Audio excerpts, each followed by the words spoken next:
Hello everyone. आप सभी का फिर से स्वागत है।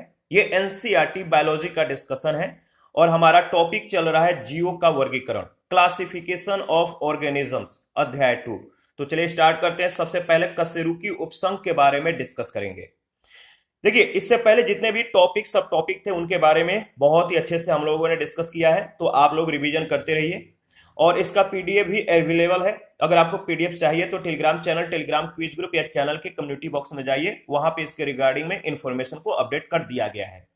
तो चलिए स्टार्ट करते हैं।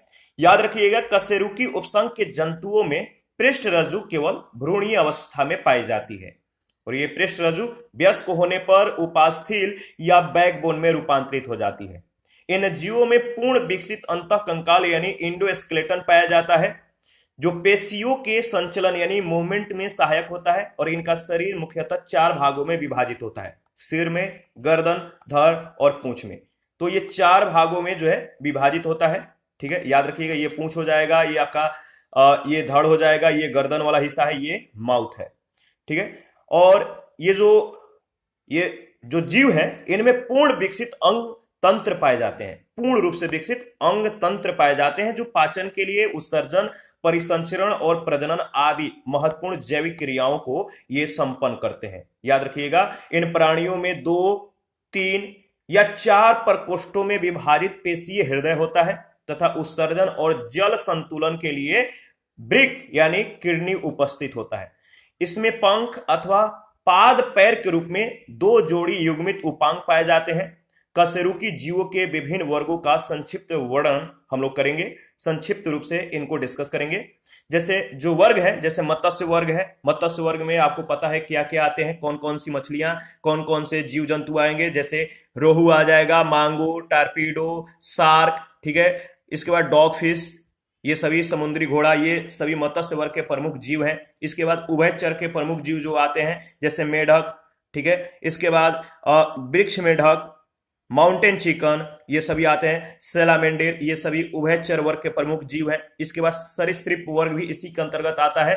और सरीसृप वर्ग में जो जीव आते हैं, छिपकली, सर्प, कछुआ, कोमोडो ड्रैगन, ठीक है, मगरमच्छ, अजगर, ये सभी आएंगे। इसके बाद पंछी वर्ग भी इसी के अंतर्गत आता है। पंछी वर्ग के जो जीव हैं वो कौन कौन से हैं, जैसे आपका कबूतर हो जाएगा, शुतुरमुर्ग, गिद्ध, गौरैया, तोता, उल्लू, हंस, ये सभी आएंगे। और स्तनधारी वर्ग भी इसी के अंतर्गत आते हैं। स्तनधारी का मतलब जो है, जो जीव जंतु ब्रेस्ट फीडिंग कराते हैं, यानी उनमें दूध उत्पादक ग्रंथियां पाई जाती है, उनको बोलते हैं स्तनधारी वर्ग। जैसे मनुष्य, कुत्ता, हाथी, बिल्ली, व्हेल, ये सभी जो होते हैं, बंदर, ये सभी आपका स्तनधारी वर्ग के अंतर्गत आते हैं। तो बारी बारी से इन सभी को डिस्कस करेंगे।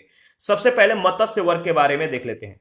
इस वर्ग में अनियततापी या शीत रक्ती जंतु यानी कोल्ड ब्लडेड एनिमल, यानी आपका ठंडे खून वाले जानवर जो है सम्मिलित होते हैं। इनके जो ब्लड होते हैं वो ठंडा होता है, कोल्ड होता है।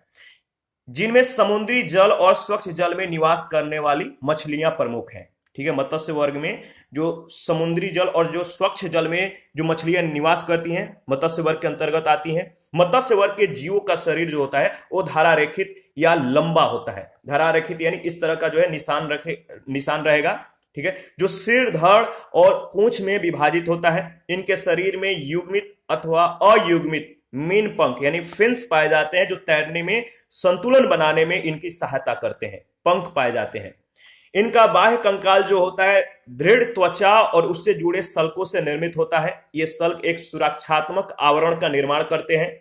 ये जीव गलफड़ों यानी गिल्स के सहायता से श्वसन क्रिया करते हैं। इनका आंतरिक कंकाल जो होता है अस्थिल यानी बोनी या उपास्थि दोनों प्रकार का हो सकता है। और इस वर्ग के अधिकांश जीवों के शरीर में वायु की एक थैली होती है, जो अधिक गहराई में जल दाब को यह नियंत्रित करती है। उपास्थि कंकाल वाली मछलियों को कोन्ड्रिकथाइस उपवर्ग के अंतर्गत, जबकि अस्थिल कंकाल वाली मछलियों को ऑस्टिकथेस उपवर्ग के अंतर्गत रखा जाता है। याद रखिएगा, इनका हृदय 2 वेशमों यानी 2 चेंबर्स में विभाजित होता है और इनमें बंद रक्त परिसंचरण तंत्र पाया जाता है। इन जीवों में पूर्ण विकसित पाचन तंत्र और तंत्रिका तंत्र उपस्थित होता है। याद रखिएगा, मत्स्य वर्ग के जीवों में लैंगिक विभाजन होता है। कुछ जीव आंतरिक निषेचन, जबकि कुछ जीव बाह्य निषेचन के माध्यम से जो है अपना प्रजनन करते हैं। मत्स्य वर्ग के जो प्रमुख जीव हैं, ये है आपका समुद्री घोड़ा, याद रखिएगा, देख लीजिए फिगर को। इसके बाद मत्स्य वर्ग में जो प्रमुख जीव है, रोहू है, मांगुर है, शार्क है, टारपीडो है, समुद्री घोड़ा है और डॉगफिश है। इसके बाद उभयचर वर्ग के अंतर्गत हम लोग डिस्कस करेंगे, इसके अंतर्गत कौन कौन से जीव आते हैं, इनकी क्या क्या विशेषताएं हैं। तो उभयचर वर्ग के अंतर्गत उन जीवों को सम्मिलित किया जाता है, उभयचर यानी जल और स्थल दोनों पर जो जीव जंतु निवास करते हैं उनको उभयचर वर्ग के अंतर्गत रखा जाता है। और ये प्रथम अनियत तापी हैं जो उद्विकास के प्रक्रिया में स्थल पर आए, और इस वर्ग में लगभग 3000 जीव प्रजातियां जो है सम्मिलित हैं। इनका शरीर सिर और धड़ में विभाजित होता है। इनकी त्वचा नमी युक्त तथा सल्क रहित होती है। ये जीव फेफड़ों, मुख गुहा तथा गलफड़ों के त्वचा के माध्यम से श्वसन करते हैं, जिसे त्वचीय श्वसन कहा जाता है। उभयचर जीवों का हृदय 3 प्रकोष्ठों में विभाजित होता है, जिसमें 2 अलिंद तथा 1 निलय होता है। ठीक है, याद रखिएगा। और इनकी जो आहार नाल है, आहार नाल जो एलिमेंट्री जो कैनाल होता है, आहार नाल जिसको बोलते हैं, मूत्र नली और प्रजनन गुहा शरीर के बाहर एक ही कोष में खुलते हैं, जिनको क्या बोलते हैं, क्लोका कहते हैं। इन जीवों में अन्य कशेरुकी प्राणियों के समान विकसित तंत्रिका तंत्र पाया जाता है, जिसके अंतर्गत केंद्रीय मस्तिष्क, ठीक है, स्पिनल कॉर्ड यानी मेरुरज्जु और संपूर्ण शरीर में तंत्रिकाएं उपस्थित होती हैं। उभयचर प्राणियों में नर और मादा दोनों पृथक होते हैं। दोनों का स्पष्ट जो है मतलब कि विभेद होता है। इनमें निषेचन शरीर के बाहर होता है। अधिकतर उभयचर ताजे जल में, जबकि कुछ उभयचर भूमि पर अंडे देते हैं और उनके विकास के दौरान उन्हें जो है मॉइस्ट रखते हैं, नमी में रखते हैं, नम बनाए रखते हैं। इन जीवों की आंखों पर सामान्यतः एक जोड़ी से अधिक पलकें होती हैं।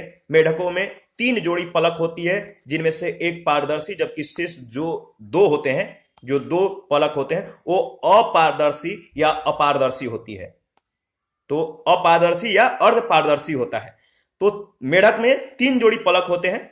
इसमें से जो एक जोड़ी मतलब की पलक जो होता है वो अर्ध पारदर्शी या अपारदर्शी होता है, और एक जो होता है वो पारदर्शी होता है। उभयचर वर्ग के जो प्रमुख जीव हैं, जैसे मेढक है, पंख सरट है, सेलामेंडेर है, गोल्डन मैंटेल है, वृक्ष मेढक है और माउंटेन चिकन है। ये सभी उभयचर वर्ग के प्रमुख जीव हैं। अन्य भी हैं, तो आप जो है कमेंट करके 2-3 उभयचर वर्ग के जो जीव हैं इनको कमेंट करके बताइएगा कौन कौन से उभयचर वर्ग के अंतर्गत आते हैं। इसके बाद है सरीसृप वर्ग।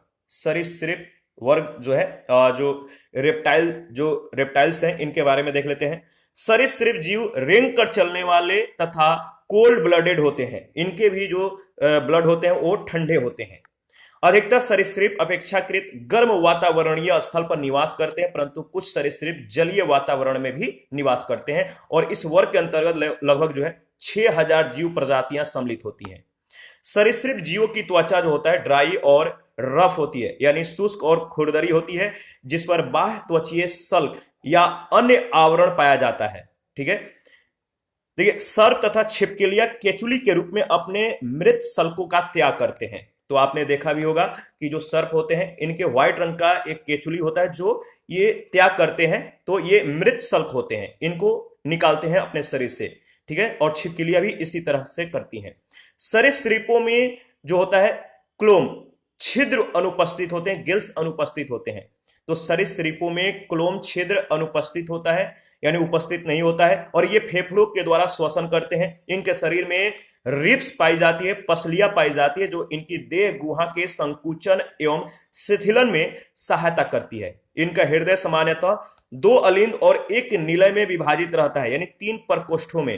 ठीक है, 3 चेम्बर्स होते हैं, परंतु मगरमच्छ होते हैं, मगरमच्छों का जो हृदय होता है 4 प्रकोष्ठों में विभाजित होता है। इनमें जो चेम्बर्स होता है 4 चेम्बर्स होता है। हृदय का 4 प्रकोष्ठ होते हैं, और इनमें सांपों को छोड़कर सभी में केंद्रिका युक्त लाल रक्त कणिकाएं पाई जाती हैं। तो सर्प को, स्नेक को छोड़कर सभी में केंद्रिका युक्त यानी न्यूक्लिएटेड आरबीसीज पाई जाती है, लाल रक्त कणिकाएं पाई जाती हैं। और सरीसृपों में 2 जोड़ी पैर होते हैं। उभयचर प्राणियों के समान इनमें भी आहार नाल, मूत्रवाहिका और प्रजनन गुहा एक ही स्थान जी मतलब कह सकते हैं जो क्लोका है इसमें खुलती है, एक ही स्थान क्लोका में खुलती है, ध्यान रखिएगा। और सरीसृपों में नर मादा जीव जो होते हैं अलग अलग होते हैं। तो नर और मादा ये जो जीव होंगे ये अलग अलग होंगे, इनमें विभेद किया जा सकता है। इनमें आंतरिक निषेचन होता है, कुछ अपवादों को छोड़कर ये सभी अंडज यानी क्या होते हैं, अंडा देने वाले होते हैं, और इनके अंडों पर कैल्शियम निर्मित कवच होता है। क्या होता है, कैल्शियम से निर्मित इनका ढांचा होता है इन अंडों के ऊपर, और जो लोचशील, कठोर और कोमल हो सकता है। सरीसृप वर्ग के जो प्रमुख जीव हैं जैसे छिपकली है, सर्प है यानी स्नेक, कछुआ, कोमोडो ड्रैगन है, इगुआना है, अजगर है, मगरमच्छ है, घड़ियाल है। इसके बाद पंछी वर्ग के बारे में देख लेते हैं। देखिए जो बर्ड्स होते हैं, पंछी जो होते हैं, दो पैरों वाले पंख युक्त तथा वार्म ब्लडेड जीव होते हैं, यानी इनके जो ब्लड होते हैं वो गर्म होता है, वार्म होता है। ये अपने शरीर का एक निश्चित ताप बनाए रखने में सक्षम होते हैं। कुछ अपवादों को छोड़ दिया जाए तो अधिकतर पंछी उड़ सकते हैं। इसके अंतर्गत लगभग 9000 जीव प्रजातियां सम्मिलित हैं, यानी पंछी वर्ग में लगभग जो है 9000 जीव जो है 9000 जीव प्रजातियां सम्मिलित होती हैं। इसके बाद अगर बात करें तो पंछियों के अग्रपाद, जो आगे का जो पैर होता है, पंखों में रूपांतरित हो जाते हैं, जबकि पश्चल जो पाद होता है, जो पीछे का पैर होता है, ये चलने, तैरने और शिकार करने के लिए अनुकूलित होता है। तो आगे का, पंछियों का जो आगे का पैर होता है, ये विंग्स, जो इनके जो पंख होते हैं, विंग्स, ये विंग्स में रूपांतरित हो जाते हैं, आगे वाला पैर। और पंछियों का जो पीछे का पैर होता है, ये चलने के लिए, तैरने के लिए और अपना शिकार करने के लिए ये यूज करते हैं। पश्चपाद में सामान्यतः 4 तथा कभी कभी 3 अथवा 2 पंजे होते हैं। पंछियों का हृदय 4 कोष्ठकों यानी 2 अलिंद और 2 निलय में विभाजित होता है। इनके अंतः कंकाल की लंबी अस्थियां खोखली और वायु कोष युक्त होती है। याद रखिएगा, पंछी फेफड़ों के द्वारा जो है श्वसन करते हैं, और इनके शरीर में उपस्थित वायु कोष फेफड़ों से जुड़कर सहायक श्वसन अंग का निर्माण करते हैं। सामान्यतः इनकी पूंछों में जो है तैल ग्रंथि उपस्थित होती है, तैल ग्रंथि याद रखिएगा, परंतु शुतुरमुर्ग और तोते में तैल ग्रंथि नहीं पाई जाती है। किसमें नहीं पाई जाती है, इसको ध्यान में रखना है। पंछियों की आहार नाल में 2 अतिरिक्त कोष पाए जाते हैं, क्रॉप तथा पोषणी। क्रॉप भोजन का संग्रह करती है और उसे मुलायम बनाती है, जबकि पोषणी भोजन को पीसने और उसकी लुगदी बनाने में सहायता करती है। पंछियों का जो मस्तिष्क होता है, जो ब्रेन होता है, याद रखिएगा, पंछियों का मस्तिष्क सरीसृपों की अपेक्षा अधिक विकसित होता है और इनकी दृष्टि तीव्र, जबकि सूंघने की शक्ति, जो सेंस ऑफ जो स्मेल होता है, जो घ्राण शक्ति होता है, घ्राण मतलब सूंघने की जो शक्ति होता है, वो कमजोर होता है। पंछियों में नर और मादा पृथक होते हैं तथा जनन छिद्र एवं गुहा मार्ग संयुक्त होता है। सभी पंछी अंडज होते हैं, अंडा देने वाले होते हैं। देखिए पंछी वर्ग के जो प्रमुख जीव हैं जैसे कबूतर है, मोर है, शुतुरमुर्ग है, चील, गीद, गौराया, तोता, पेंगुइन, उल्लू, हंस, नीलकंठ। यहाँ पे 2 बातें याद रखिएगा। जो शुतुरमुर्ग है ये सबसे बड़ा पंछी है और इसका अंडा भी सबसे बड़ा होता है। शुतुरमुर्ग, एमू, कीवी, पेंगुइन आदि पंछी उड़ने में सक्षम नहीं होते हैं। तो जो पंछी उड़ नहीं सकते हैं, जैसे शुतुरमुर्ग है, एमू है, कीवी है, पेंगुइन है, ये सभी पंछी हैं लेकिन उड़ते नहीं है। हेमिंग बर्ड सबसे छोटा पंछी है जिसकी लंबाई लगभग 2.75 इंच और भार लगभग 2 ग्राम होता है। इसके बाद स्तनधारी वर्ग के बारे में हम लोग डिस्कस करेंगे। स्तनधारी वर्ग के जंतु लगभग सभी प्रकार के वातावरण यानी उष्ण, शुष्क, शीतल, आर्द्र, मैदान, समुद्र, मरुस्थल आदि में पाए जाते हैं। तो जो स्तनधारी वर्ग के जो जंतु हैं लगभग सभी वातावरण में निवास करते हैं। ये जंतु जो होते हैं वो वार्म ब्लडेड यानी नियत तापी तथा दुग्ध उत्पादक ग्रंथियों से युक्त होते हैं। इनमें दूध उत्पादक ग्रंथियां पाई जाती है। इनका जो ब्लड होता है वार्म होता है, गर्म होता है, याद रखिएगा। देखिए जंतु अपनी नवजात संतानों का पोषण अपने शरीर में निर्मित होने वाले दुग्ध के द्वारा करते हैं और इस वर्ग में लगभग 4000 जंतु प्रजातियां सम्मिलित हैं। स्तनधारियों की त्वचा में याद रखिएगा वसामय ग्रंथियां तथा स्वेद, पसीना, ठीक है, पसीना जो ग्रंथि है, स्वेट और स्वेट जो होता है पसीना, तो वसामय ग्रंथियां जो स्तनधारी होंगे, जो स्तनधारी जीव है, इनकी त्वचा में वसामय ग्रंथियां तथा स्वेद, पसीना ग्रंथि आदि पाई जाती है। इनकी त्वचा बालों और रोम से जो है, जो इनकी स्किन होता है, बालों और रोम से ढकी रहती है। इनमें ये इसलिए ढकी रहती है कि जो इनकी त्वचा की जो बाह्य आवरण है ये इनकी जो है सुरक्षा रहे, मतलब कि धूप से या धूल कण से, जो इनके अंदर के जो जो एपिडर्मिक होता है वो बहुत ज्यादा कोमल होता है। अगर वो क्षतिग्रस्त होता है तो बहुत सारे जो सेल्स होते हैं वो क्षतिग्रस्त हो जाते हैं। तो उनको रोग से बचाने के लिए जो है बाल और रोम जो होते हैं उगाते हैं, और इनमें बाह्य कण पल्लव पाए जाते हैं। इनके प्रत्येक कान के 3 भाग होते हैं। जो स्तनधारी होंगे इनके जो कान होंगे 3 भाग में विभाजित होते हैं, बाह्य, मध्य और आंतरिक। ठीक है। स्तनधारियों के दांतों की संरचना और उनका संयोजन अन्य जंतुओं से भिन्न होता है। इनके दांत जबड़े में निर्मित सॉकेट में धसे हुए होते हैं। संपूर्ण जीवन काल में 2 बार दांतों का विकास होता है। जन्म के पश्चात विकसित दांतों का जो है दूध के दांत यानी मिल्क टीथ, तथा इन दांतों के गिर जाने के बाद जो है विकसित दांतों को जो है अस्थायी दांत यानी परमानेंट टीथ कहा जाता है। यानी बचपन के दौरान जो है दूध के दांत होते हैं, और यही जब दूध के दांत टूट जाते हैं तो अस्थायी रूप से जो है परमानेंट दांत का जो है उगाना इनका जो है एक विशेषता होता है।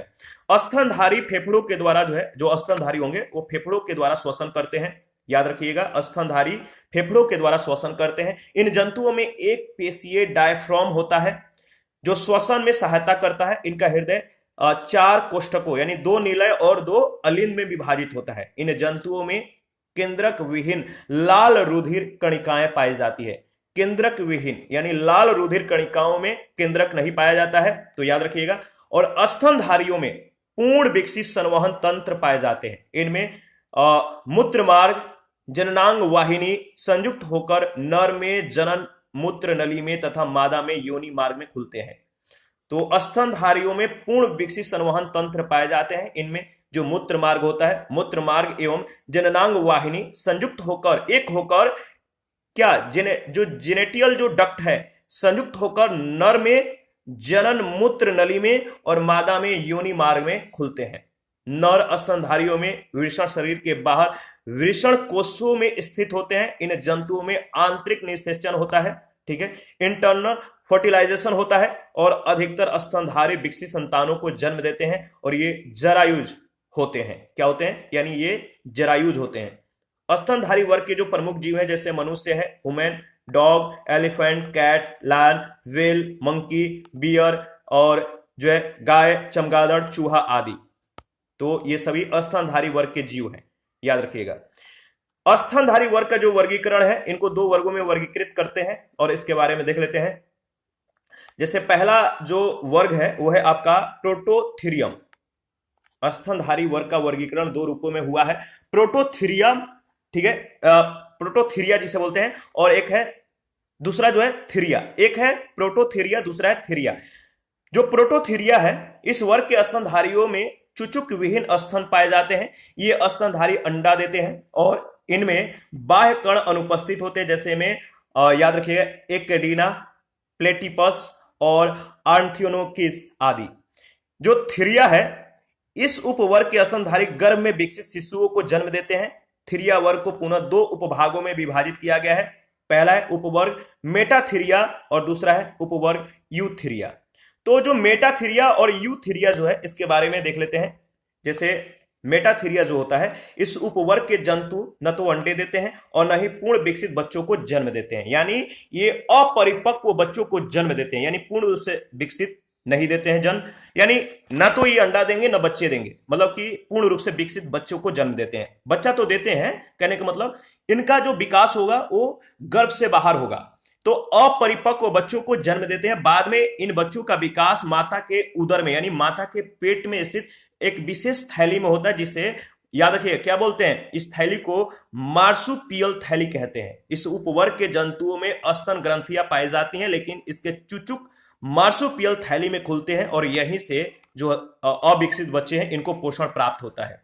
इनमें बाह्य कण उपस्थित होता है। ठीक है, इनके शरीर का तापमान हमेशा समान रहता है, और ये एक दंती होते हैं, जैसे में कंगारू और डाइडल फिश आदि। कंगारू, आप लोग कंगारू को देखे होंगे। कंगारू में जो होता है एक विशेष रूप से थैली होता है। इस थैली में अविकसित बच्चों का जो है विकास होता है। ठीक है, याद रखिएगा। दूसरा है यूथीरिया। इस उपवर्ग में उच्च स्तनधारी सम्मिलित होते हैं। उच्च स्तनधारी बाह्य कण इनमें जो है उपस्थित होता है। इनमें भ्रूण मादा के गर्भाशय में विकसित होता है। जो मादा होगा, भ्रूण जो होगा मादा के गर्भाशय में डेवलप होगा। इस उपवर्ग की मादा पूर्ण विकसित बच्चों को जन्म देती है। ठीक है, पूर्ण रूप से विकसित। देखिए जो हम लोगों ने अविकसित बच्चों के बारे में डिस्कस किया था वो कौन सा वर्ग था? मेटाथीरिया। ये है यूथीरिया।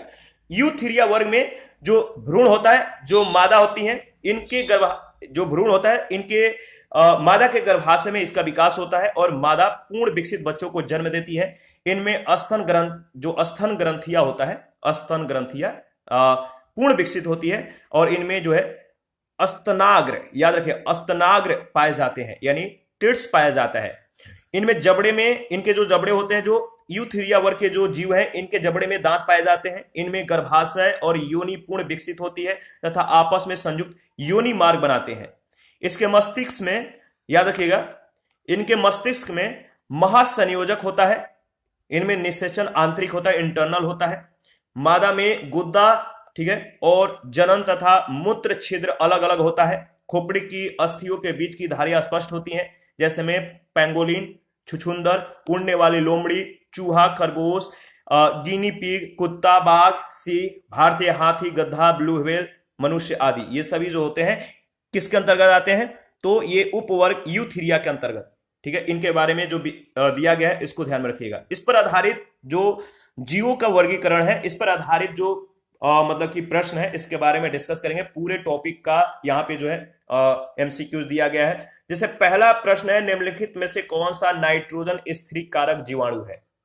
कौन सा नाइट्रोजन स्थिरीकरण कारक जीवाणु है? तो आपको मालूम है राइजोबियम। शुरू में ही हम लोगों ने इसके बारे में डिस्कस किया था। राइजोबियम जो है सबसे ज्यादा कहां पे मतलब कि मिलेगा, किस पौधे में मिलता है? तो दलहनी पौधों में राइजोबियम का जो है निर्माण होता है, वहां पे जो है ये नाइट्रोजन स्थिरीकरण को जो है संपन्न करते हैं। दूसरा है फलीदार पादपों, जो फलीदार पौधे होते हैं या पादप जो होते हैं, फलीदार पादपों के जड़ों में उपस्थित गांठों में पाए जाने वाले नाइट्रोजन स्थिरीकरण जीवाणु हैं। क्या है? तो जो फलीदार पौधे होते हैं, पादप होते हैं, इनके जड़ों में उपस्थित गांठों में, ठीक है, गांठ पाया जाता है जिसे नोड्स बोलते हैं, इन गांठों में पाए जाने वाले नाइट्रोजन स्थिरीकरण जो जीवाणु हैं वह सहजीवी होते हैं। तीसरा प्रश्न है, जीवों के निम्नलिखित प्रकारों में से छत्रक किससे संबंध है? जीवों के निम्नलिखित प्रकारों में से जो छत्रक है किससे संबंधित है? तो कवक। इष्ट एक है, इष्ट क्या है? इष्ट एक क्या है? कवक है, फंगी है, याद रखिएगा। प्रश्न संख्या 5 है, लाइकेन जो एक नग्न चट्टान पर भी पारिस्थितिकी अनुक्रम को प्रारंभ करने में सक्षम है, वास्तव में किनके सहजीवी साहचर्य है? लाइकेन जो है किनके सहजीवी साहचर्य है? तो शैवाल और कवक के। 6 नंबर है, लिटमस यानी जो अम्ल क्षारक सूचक है, लिटमस प्राप्त होता है किससे? लिटमस किससे प्राप्त होता है? यह अम्ल क्षारक सूचक है, लिटमस। 2 प्रश्न है इसमें, आप ध्यान में रखिएगा। जो अम्ल क्षारक सूचक है इसको बोलते हैं लिटमस, और लिटमस जो प्राप्त होता है लाइकेन से। 7 नंबर है, निम्नलिखित में से कौन प्रदूषण संकेतक पौधा है? तो आपको मालूम है जो प्रदूषण संकेतक पौधा है वह है लाइकेन। इसके बाद प्रश्न संख्या 8, निम्नलिखित में से कौन सा स्वपोषित है? निम्नलिखित में से कौन सा स्वपोषित है? तो शैवाल इसका सही जवाब हो जाएगा। 9 नंबर, निम्नलिखित में से किस फसल में एजोला एवं एनाबीना जैव उर्वरकों का प्रयोग किया जाता है? निम्नलिखित में से किस फसल में एजोला एवं एनाबीना जैव उर्वरकों का प्रयोग किया जाता है? तो चावल में। प्रश्न संख्या 10, चिलगोजा निम्न में से किस एक प्रजाति के बीज से प्राप्त होती है? चिलगोजा निम्न में से किस एक प्रजाति के बीज से, सीड से प्राप्त होती है? तो इसका सही जवाब हो जाएगा पाइन से। सबसे लंबा जीवित वृक्ष है, सबसे लंबा जीवित वृक्ष है, कौन सा वृक्ष है? तो सिकोया का वृक्ष। 12 नंबर है, जलीय फर्न जिसे जैव उर्वरकों के रूप में प्रयुक्त किया जाता है वह है, जलीय फर्न जो जैव उर्वरक के रूप में प्रयुक्त होता है वह है एजोला। ऑप्शन बी बिल्कुल करेक्ट ऑप्शन है, एजोला। दालें पादपों के किस कुल से प्राप्त होती हैं? प्रश्न संख्या 13 में पूछा गया है, जो दलहनी पौधा है, जो दालें हैं, ये पादपों के किस कुल से प्राप्त होती है? तो याद रखिएगा लेगुमिनेसी, जो लेगुमिनेसी कुल के जो पौधे हैं ये इसके अंतर्गत जो दालें आते हैं इसी कुल के अंतर्गत आते हैं, तो लेग्यूमिनेसी याद रखिएगा, इस कुल से दालें प्राप्त होती हैं। पौधे जो नमक युक्त मिट्टी में उगते हैं, नमक युक्त, नमक से मतलब सांद्रित मिट्टी में उगते हैं, इनको क्या कहते हैं? यानी उस मिट्टी में नमक की अंश होता है, उसको कहते हैं हेलोफाइटा। जो पौधे नमक युक्त मिट्टी में उगते हैं, इनको हेलोफाइटा कहते हैं। 15 नंबर है, मरुदभिद किस दशा में उत्पन्न होते हैं? जो मरुदभिद होते हैं वो किस दशा में, इनके उत्पन्न होने का जो कंडीशन होता है वो क्या होता है? तो उष्ण एवं शुष्क, उष्ण एवं शुष्क दशा में मरुदभिद का विकास होता है। 16 नंबर है, मानक जंतु विज्ञान में नामकरण पद्धति में किस भाषा का उपयोग किया जाता है? मानक जंतु विज्ञान में नामकरण पद्धति में जिस भाषा का उपयोग होता है उसको बोलते हैं लैटिन। क्या बोलते हैं? लैटिन, लैटिन भाषा। निम्नलिखित में से कौन सा एक कोशिकीय जीव का उदाहरण है? 4 ऑप्शन है, आपको बताना है कौन सा एक कोशिकीय जीव है। तो इसका सही जवाब हो जाएगा प्रोटोजोआ। इसके बारे में हम लोगों ने अच्छे से डिस्कस किया था। प्रोटोजोआ जो है एक कोशिकीय जीव है। इसके बाद प्रश्न संख्या नेक्स्ट जो है 18, निम्न में से कौन सा कीट नहीं है? कौन सा कीट नहीं है? 4 ऑप्शन है, आप देखकर बताइए इनमें से कीट कौन सा नहीं है? कीट नहीं है तो तितली कीट है, तिलचट्टा भी कीट के अंतर्गत आता है, मच्छर भी, लेकिन मकड़ी कीट के अंतर्गत नहीं आती है। अधिकांश कीट, प्रश्न संख्या 19 में पूछा गया, अधिकांश कीट किस प्रकार का जो है किस प्रकार से या किस प्रकार श्वास लेते हैं? तो अधिकांश जो कीट होते हैं वो किस प्रकार से, कैसे जो है श्वास लेते हैं, श्वसन करते हैं? तो वातक तंत्र से, याद रखिएगा, इसका सही जवाब हो जाएगा वातक तंत्र। 20 नंबर, मकड़ियां किस प्रजाति के अंतर्गत आती है? तो आपको मालूम है मकड़ियां किस प्रजाति के अंतर्गत आती है? तो आर्थ्रोपोडा के अंतर्गत आती है। डी ऑप्शन बिल्कुल करेक्ट ऑप्शन है। 21 नंबर है, मकड़ियों में कितनी जोड़ी आंखें होती हैं? मकड़ियों में कितनी जोड़ी आंखें होती हैं? तो 4 जोड़ी। सी ऑप्शन बिल्कुल करेक्ट ऑप्शन है। इसके बाद 22 नंबर है, केकड़े किस प्रजाति के अंतर्गत आते हैं? जो केकड़ा होता है वो किस प्रजाति के अंतर्गत आता है? तो आर्थ्रोपोडा। ऑक्टोपस है, ऑक्टोपस क्या है बताइए? इसका सही जवाब क्या हो जाएगा?